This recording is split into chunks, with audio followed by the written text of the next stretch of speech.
Hey guys, welcome back to the channel. This is how to transfer balance from Fiverr to Payoneer. So guys, watch till the end as I show you a step-by-step guide in order for you to do this. And I may disable over here so we can dive in deeper. So first, just simply log in into your Fiverr account. And after that, just simply make sure you are on the selling account. And just simply go to selling and then go to earnings. And after that, just simply go ahead and click manage payout methods. And from there, guys, just simply go ahead and choose Payoneer account as your payout method.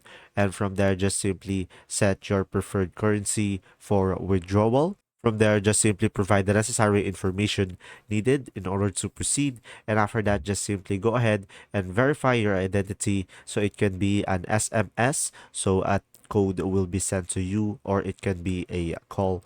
And after that, you can just simply withdraw your earnings to your Payoneer account. And there you go. If this and from there, guys, you should be able to withdraw your earnings to your Payoneer account.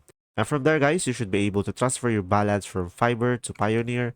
And after that, just simply go ahead and withdraw your earnings to your Payoneer account in order for you to cash it out. There you go. See ya.